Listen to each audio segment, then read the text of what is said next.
everybody. Welcome back and welcome to my lovely guest today, Debbie Dixon. Hi, Deb. How are you today? Hi, I'm fantastic. So excited to be here.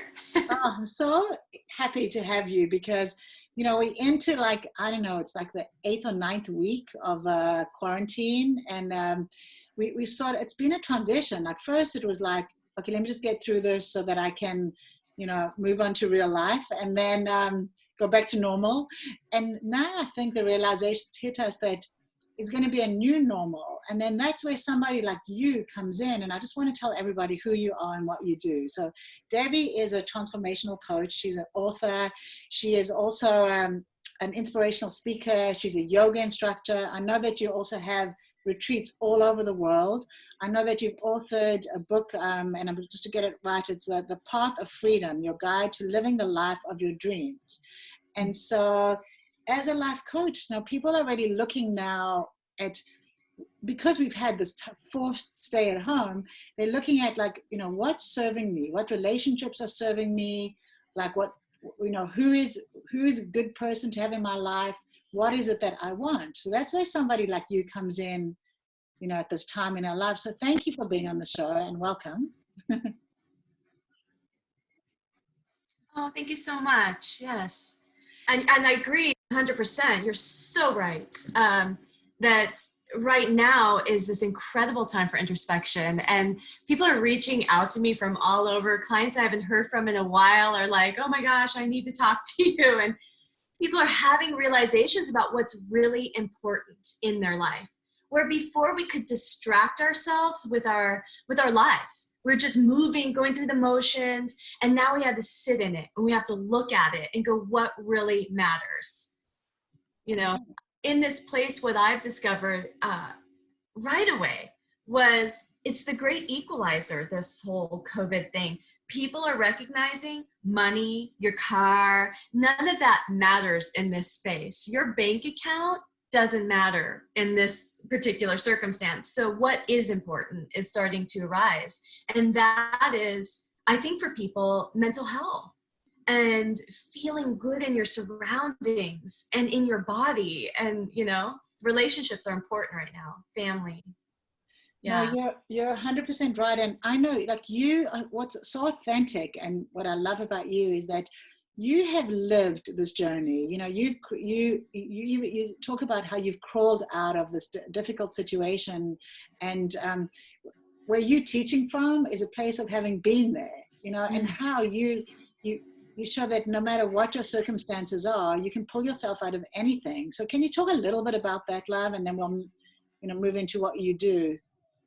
Yeah, absolutely. It's my biggest passion in life. I don't know why I became destined for this, but there was a point in my life where I literally viewed the world through blinders. I didn't know it then, because how could you know? If you've never seen, a tree, how would you know what trees look like, right? And so for me, I had just never seen a life where there was kindness and compassion and love and support. And, in my life, I woke up every day in fight or flight and me against the world. And, I came from being homeless at 15 and having a child at 17. And all of these, I was in a place where I just viewed the world as a battlefield every day. And I didn't know there was anything else. And similar to you, I feel like we can't miss our path. When we ask the universe, is there more? It'll start to show. You got to ask first, And when I saw my son, at 17, he showed me this spark of light, what life could offer, this love I felt for him. And I wanted to provide something more, something better. There had to be. And I just started looking into that. And of course, it took many, many, many years. But at some point, I literally stood in the exact same place that I had stood 10 years earlier and saw the world completely differently. And I can remember being in the old shoes, the old me, and seeing this horrible, place. And now it was like, oh my gosh, I just love everybody and everything, like, rainbows and sunshine. Somebody had removed the veils. And I would go visit friends that I used to know 10 years prior, and I would see them still stuck, still telling the same stories of hardship, still looking at life in through the same eyes. And I would wonder, how do I get them to see it through my eyes? No, it's not that way. Look, come over here. And that was the biggest part of my journey, was writing the path, looking back over my life and what were the steps that allowed me to come from that dark place and see the light. And now the book is really writing down those systems and tools and how to do that. And hopeful, and this is what I do in my life coaching, inspire people to step on this path, and I show them the way. So grateful I get to do this for a living. And you're so good at it, because we do all get stuck. Like, I love what you said, that we can't really, our destiny is our destiny. No matter what we do, we can't really screw it up, but we can get stuck. And that's where someone like you comes in, because you're like a guide. You're able to help us to stop that self-sabotaging behavior, or whatever it is that's blocking us, or the fear. You're able to give exact steps to move us into, the space that we should be in. And that's what I love about your book. Oh no, I think that we got disconnected or frozen. Let me see, did I get you back, Dave? I'll just give it a second, because that's what happens. Are you there?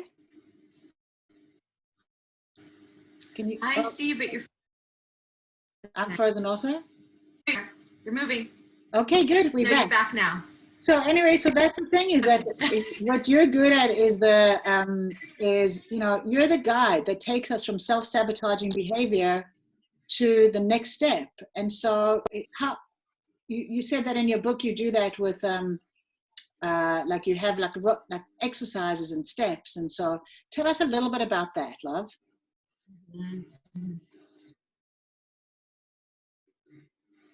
So I believe everybody needs a coach. I mean, I need a coach, right? We all need to be reminded of our power to get derailed. And, and especially even now, even with the best of intentions, we can look at things and be wanting to shine a light. You could be fighting for something, like fighting for world peace.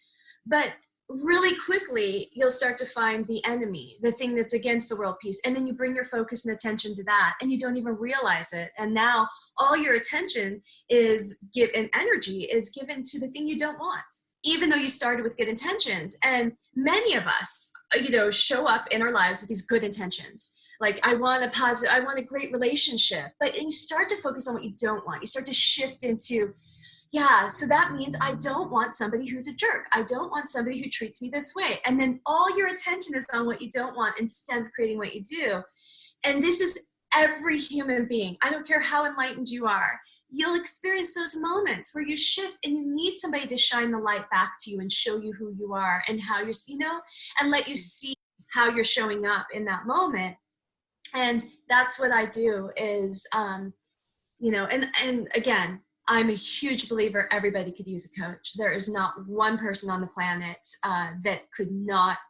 It's why we have relationships. It's why we have significant others, because they are the reflection back to us. And now if you have somebody who's sitting there solely for that purpose, you've hired them to shine back onto you how you're showing up and allow you to kind of reveal some of the places that you may be blocked, maybe stuck, maybe need to move forward in. So that is, what I do. And yes, a big piece of it is, again, I can't say, here, do this. I shine the light and point you in the direction and let you see it and have the revelation. And that's a really important part. Once you see it, it's like, oh, and the work I do and the guidance I do is a lot of written introspective work. I look at where you're blocked and then let's work that out. And it might be an assignment where oftentimes the biggest to honor my clients is what you want. they're calling me up with a problem. My job feels stuck. I feel like I'm not having forward movement here. And then I'll say, okay, let's not give any more energy to what's going wrong. Let's look at what we want. Tell me what you want. And if I can get them over there and getting really clear about the picture of where they're going and what they want, and we only use what's showing up in their life as something they don't like for the contrast to get them into the direction of what they do like, oftentimes that's the biggest revelation for people, just to sit down and have to have somebody ask the question, what do you want? No, tell me what you want. Yeah.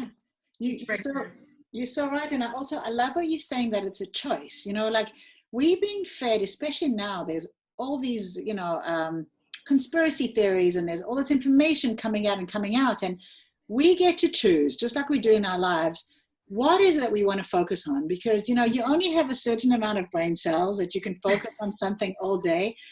We choose, like, what are you going to focus on, the positive or the negative? And that's why what you do is amazing, because you get to reframe, and say, okay, well, what is it you do want? No, stop that. It's like you break that habit. It becomes a habit. And that's what you teach. 100%. Yeah. Yeah. Well, what you just said is perfect. A lot of people don't realize we have billions and billions of bits of information coming at us in literally every second. So your brain is processing what is most important, not to the world, not based on what's most important for everybody, what's important to you. So it has filters in your brain that are different than mine, that are going to reveal to you what's important to you. And the filters it uses, we can discover those filters by looking at our belief system. Because our beliefs will oftentimes show us what we're looking for and what we want to see and what we don't. And so the brain's going to do that for you. It's going to filter out what's unnecessary and show you what is. So we could be sitting in a room with billions of bits of information. We only see one because we can only focus on one thing at a time. And so whatever it is that you're focused on, that's what's going to be revealed to you. But there was tons of other stories that could have been revealed in that moment. So we have to notice, what are our beliefs? Because they are very much going to create the parameters of which your life is showing up. And so a lot of times with people, just asking them what they want, looking at that, in that, I begin to discover beliefs. They'll say something like, yeah, but everybody does blah, blah, blah, and whatever their beliefs are, I'm going to go, okay, I just want you to notice that you said this, which is very, this is going to limit you to only experiencing that. Is that what you want? And so pulling out, beliefs is huge. So I'll say to people, imagine that you're holding a stick or my clients, and on one side is everything good, positive, happiness, creating new businesses, opening up to your passion, your purpose. And the other side is all the stuff that you don't want, right? The heavy stuff that, kind of sucks. And you know which side of the stick that you're on because of the feeling it gives you. If we're over here, we can feel what creation feels like, what happiness feels like, joy, bliss, forward movement. And we also know when we're over here in the heavy stuff, feeling guilt, depression, anger, frustration, all that. So oftentimes, if you just notice your thoughts throughout the day, and you notice where the predominant amount of your thoughts are they over here in the heavy side, or are they over here on the light side? And if we want to shift, that's where we can shift first. To take a pause every now and again and choose a positive thought. Let's come back over to this side, and it's habitual. We won't even realize that we're feeding this negative energy. And it's not just, our thoughts are a big part, but, so many other things contribute to that people don't necessarily realize. You can lower your vibration and find yourself in a heavy place, coming over into depression and anger, frustration, just from the food that you're eating, a lack of exercise. It's really so many things. We know when we're exercising, we feel better. We have happier thoughts. When we're eating good, we feel better. We're happy, the type of music, the input that you're putting in. Are you watching positive things? Are you listening to podcasts like this, right? Are you listening to positive input? That's so important. So you can just have the brain, if it is on automatic replay of negativity, let's direct it. Let's give it something positive. Shift it over here. So you're so right. Yeah, you know what? It's true. Like you gave very specific, easy examples that anyone could change. Just change your music, go for a walk, like change your environment, or even the person you're talking to. Like I found myself in this time, I don't, and I'm sure you're doing the same, is that I'm so selective of who I'm talking to on the phone. And I've noticed that there's some people that I've stopped talking to because it feels heavy to me, and I'm looking for something lighter like it now. It's such a conscious choice. Now is absolutely the perfect time because we are minimizing all of the input, right? So it's a really good time to get to know your energy, to know how you feel when you're not being subjected to that person or that thing, or that kind of pulls you out of yourself and can, oftentimes create a negative feeling. We know when we walk by somebody sometimes. Yeah. We sit in the room and suddenly you start to feel like that person's energy isn't working with yours. It's bringing you down. We feel that. But what we do is we think, oh, something's wrong with me. Instead of just going, hey, this is my energy. I'm going to start to notice the outside world and how it's impacting it. When, like you said, when I talk to this person, all of a sudden I can notice I was really feeling good and now I'm not. And then I get off the phone, I'm feeling really yucky. And so maybe I shouldn't talk to that person. I should also now notice how I'm feeling and try and get to a place where I'm feeling good again. Come back there, come back to who I am. And you're right, music. I also will say, look at how you feel after you're watching TV. Right now, people are being bombarded with negativity.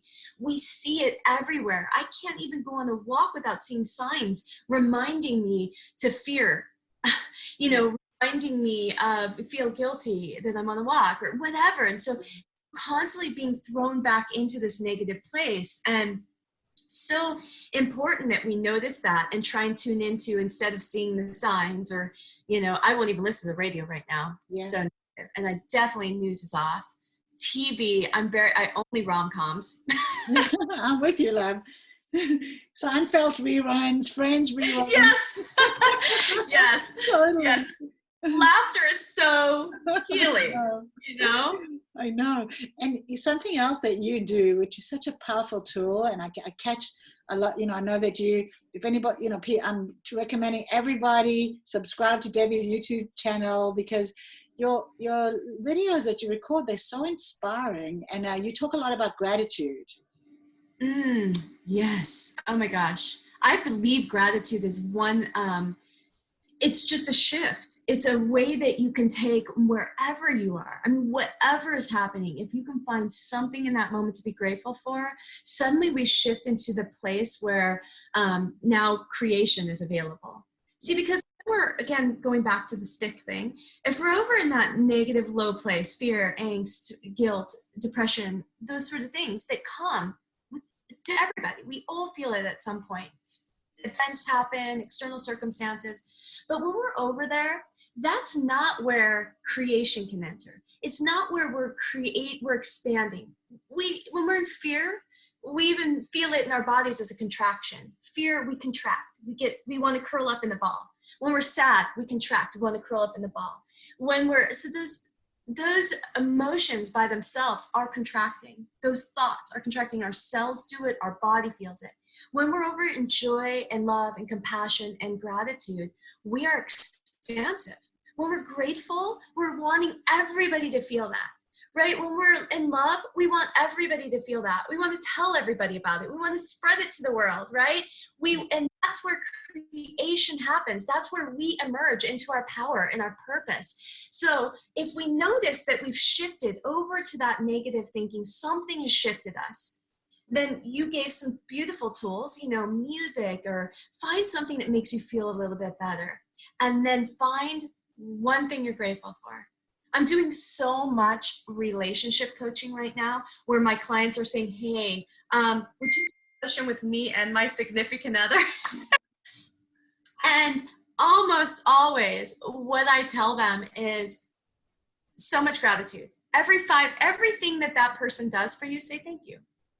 Say thank you. You would say it if a stranger was doing it, but it also just reminds you to be grateful.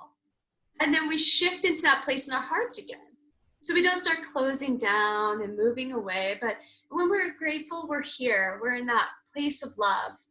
And I even recommend gratitude journals for significant others. I'll say, go get 2, notepads every night. Write 3 to 5 things that you're grateful for that person. Like today they did the dishes. It was so sweet. I love the way and it just shifts you into reminding you the blessings, the miracles, the gratitude. Love it. It's so powerful. And, it's funny because I belong to this group on Facebook. It's hilarious. It's called Women Whose Husbands and Kids Are Driving Them Crazy During Quarantine. Don't go on it because some of it's very inappropriate. Yeah. Which is exactly what we need. But it's interesting to watch it because if somebody posts something positive about their husband who that day did something nice for them, the comments are so positive, and yeah, my husband did this and my kids did this. And if someone posts something negative like, I'm sick of telling my kids to unpack the dishwasher, we go down such a negative rabbit hole with that too. So it's like exactly what you said, it feeds on itself, either negative or positive. And that's where the reframing of the choice comes in. And even that tool, to have that journal next to your bed and write those things in it, that's powerful and simple. And the other thing is also, I love that so much that you said that, because when we go to sleep, usually it used to be that I would lie down in my bed and I would think about, a process, like what happened during the day, and, a negative or positive, or I'd let myself get mad about something. I haven't done that for years. Now I program those thoughts in my head, like whatever it is, gratitude or whatever, because then I'm going to sleep for 6-7 hours. And I want that positive thing to play in my head, not the negative, right? What do you think? Yes. Oh yeah. Well, you want your body to heal. Why do we sleep? We sleep because in that state, your body regenerates itself, your cells, because we finally relax. Nervous system gets calmed down and the body regenerates in that state. Well, what if we could walk through life in that state where we don't let the stress hormones come in, the negative feelings come in? We just move through life with that grace. And that can be found through gratitude. When we're grateful, we release all stress. It's like shedding a layer. And for me, it's as simple as, I honestly will lay in bed and just think, I'm so grateful for this bed.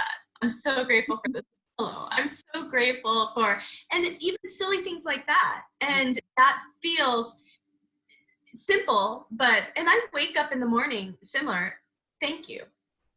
And it's not like, not in vain. Like, it's a true, thank you so much for giving me this beautiful life that I've been gifted. And that can be in any circumstance. It doesn't matter what's happening in my life, because I know I've created whatever's happening and it's here to serve me. So thank you. Thank you for that. And then I will always align. A powerful morning routine is aligning with what is my intention for the day. First of all, I always say thank you. I surrender next. So my surrender is, I surrender to the Holy Spirit and know everything is happening for my highest and best good.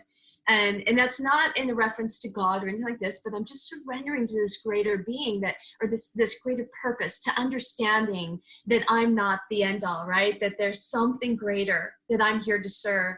And I'm gonna know, as I then next set my intention for the day, I will know that as the intention is happening, I have 100% faith it will, that I've surrendered to the process of how it's going to show up. And that's where people get derailed, is they'll say, I want today to be amazing and for this happen. And then they wake up and spill their coffee. Oh, there it is. My day's crap. Can't that be part of it? Why can't that be viewed as a positive step on the direction just because it slowed you down or threw you off? We want that. If you're asking for a miracle, you can't do the same thing you did yesterday. It can't show up exactly the same and have a space for a miracle. We've got to shift. So be grateful for the little wedges that come into your life and throw you off or shake things up. That's always 100% of the time a blessing. Yeah, I'm with you, love. Like, and I you know, it's actually a relief. Like I believe also that there's a higher power. All I've got to work on is me. Like, and I get to choose. Am I going to do that in a positive or negative way? And then everything else is not up to me, you know, and that's a relief.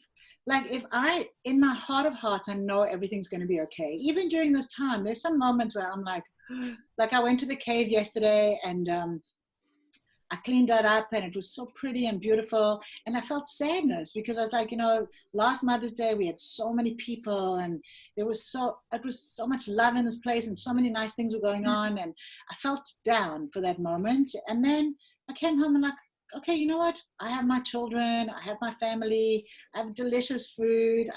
I let myself be a bit sad for a little bit and then I just moved on because first of all, there's no point in staying in that place. Love that. And it's okay to not be okay for little bits of time. And then that's when you get someone like you know, who's able to pull us out or give us tools. And I mean, Deb, seriously, anybody who has you as their cheerleader, that is so lucky. Really, on so many levels. You're just like this pure light. And, you know, for you guys who are watching this, you can have Debbie as your cheerleader. We're going to put her contact information on the bottom of this, but you know, and look for that. Like, look for those people who are going to pull you up because sometimes we can't do it for ourselves. Absolutely. No, we all need to see that light and be drawn towards it because again, it is like, you know, it's like the lotus flower, the journey of the lotus flower.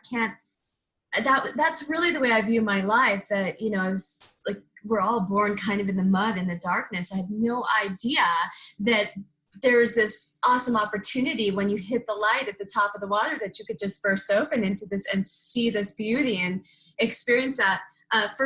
For me, I had no idea as I traveled on this journey through life that that was possible until it happened. But intrinsically, I followed this path, and we all have it within us. There's this pull that's drawing us forward towards that light. And as long as we don't resist it and we just keep moving forward, you'll end up just like the lotus flower, emerging at the top of the water and just bursting open into this beautiful, fragrant being. And, you know, interesting what you said, because several years ago, I closed my studio. I had a yoga studio as well, and it was very, you know, amazing community. It was not a choice of closing because the community failed in any way, or you know, the studio failed. It was amazing, and so I had, you know, a huge tribe of employees that just loved the studio, viewed it as theirs. So on the very last day, they threw a party for me. It was a big surprise. It was really beautiful. They put, you know, love it was so great. And so we're celebrating, and it's probably like 2 a.m. and we're all sitting and everybody's crying. All of my teachers are crying, and they're just, you know, this is it. And, you know, because they're thinking they're going to have to leave, and this is it. This is the last of it. And one of my teachers goes, "Debbie, why aren't you crying? You know, are you not sad?" And I was like, I had to think about that. And I wanted to be honest, because I could have said, of course, you know, and stepped into that and came over to them. And, you know, and it's not that I was making their feelings invalid, because it was amazing. But I wasn't sad in that moment. How could I be sad in that moment? I was surrounded by people why would I bring sadness into that space? And see, that's the power of a thought. When people, I was there, surrounded by, how could I be sad, right? And yet we could be in the most amazing circumstances and have the thought, tomorrow this won't be here. And then we take away the joy in the moment. Being in the moment, enjoying where you are is so imperative. So for you to be able to step back into your family and say, "What? This is amazing too. I'm surrounded by loved ones," and not hold on to that thought of, yeah, but, you know, or what if this, or, you know, no, it's all part of the journey, and it's all beautiful, and it may show up different than yesterday, but knowing that this is perfect too, that's surrender, you know. Oh, I love that. And also, you know, you closing your studio, like I know, you know, if someone's choice is to open a studio and they want to stay there for the rest of their life and that gives them everything that they need, amazing. You know, like, you're so lucky you found that, and good for them. But if there's something additional you want to do or more, you know, we're here to grow and to learn and to keep moving. And that could be in just creating one space and making that grow, or it could be in new opportunities and new experiences. And so in that, there's joy too, you know, that like, okay, that was one chapter that you closed, and you were able to move on to another one. You have these retreats all over the world that people from all over the world come to. I see you posting amazing things on Facebook, and you're in different countries and you're doing great things. And I mean, that for you was the next step, right? Absolutely. Oh my gosh. That was it. You know, the universe had answered my prayers in that, because I loved my community and I could have lived there every day in joy. I mean, I can live anywhere in joy, to be honest. That is true. Yeah. So and I loved every one of the people. So for me, I had not only prayed for a way out of the studio, but a way that would be with a graceful exit where everybody would have a new home. And I made sure of that too. I did a beautiful transition for everybody. But you're right. I had been praying for a way to expand. When you're running a studio, as you know, as a small business owner that's brick and mortar, it's you 200%. You're there every day, showing up. It's really hard to hand that over to somebody, or so unless you expand as you're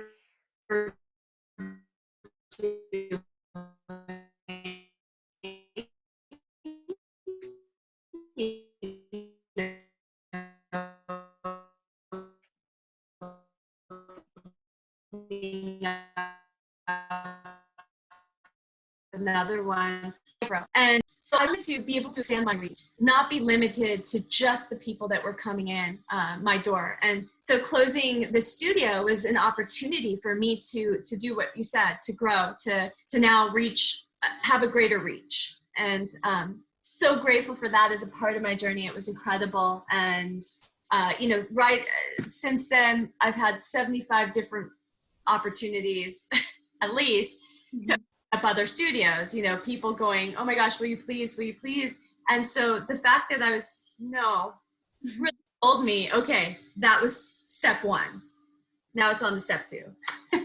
Yeah, totally. Makes sense. And now, you know, so many more people have access to you, which they didn't before, like you said. I mean, me being at the Soul Cave, like you said, it's 200%. I work 24 hours a day, and but this has given me a chance to step back and, you know, develop my YouTube channel, and, you know, to be able to talk to you. I've known you for a long time. I've probably, I don't know, 7 years or something like that. It's a long time, yeah. We never have the chance to chat. So that if people that look at this as an opportunity and, you know, and then contact you, like if they're feeling stuck or they want someone to help them design their plan of their life, but from themselves, you know, you kind of like this, a guide and a magician, because you're able to pull out exactly who they are and what they want and help them design it. I mean, that's absolutely, everybody should be working with you right now. It is, there is some magic in that. I wish I could get everybody to do the work. There's people, here's the problem is, I kind of have a filter I run my people through as well, because I let them know up front, hey, I can produce the life of your dreams for you. I mean, I absolutely can. I can help get you clarity. I can help show you what it is that you want. And then we can align with that, and we can start creating it just minimal effort. It's really just that alignment. And the key is you have to do the work. Right. That's where most people fall off. Yeah. I may ask you to do some written work, show up, you know, send me these, and oftentimes that's where I won't get it back. Yeah. They send me the homework. So then on our next session, we just do it together. I work through it with them. You know, I'm always going to be like, we're going to have to come back to this, you know, but it just shows how much resistance there is to just sitting down with, what do I want? All I ask is just write a page. What do you want? Or let's, you know, tell me who you are. And I'll give you even really simplified ways and steps of getting, and if you don't choose to do it, you know, that's the big piece. But there's so many people out here that want that transformation so badly that they show up with me, willing to do the work. And through that, we create so much magic. I love the emails I get and the amazing, just absolutely the most amazing inspirational things. And it could go as simple as, I was just reading before this, I was writing back to a coaching client, and I was reading an old coaching client that just responded to me, where we had been working on his relationship, an estranged relationship with his daughter, estranged. And he now, I happen to know, I no longer work with him, which is always the goal, right? Yeah. You only come to me every once in a while when you need that. I see posts about his beautiful relationship with his daughter now, and amazing pictures of them together, and and that come from their whole life. So I see those little bits of magic, and it just makes my heart so happy. Oh, I love that. I love limitless beings. Love it. So beautiful. Well, so Deb, really thank you. Thank you for your time. Thank you for being such a light, because I think now's the time that people really, need to look and see, what is it I want to create? And what do I want my life to look back in the future? And so if anybody wants to, Debbie as the coach, I mean, really, who wouldn't? I'm going to put her contact information below. And just thank you so much. Thank you for coming on. Thank you for your time. And stay safe, and just keep, shining your beautiful positive energy everywhere. Oh, thank you. Bye, honey. Take care. Bye.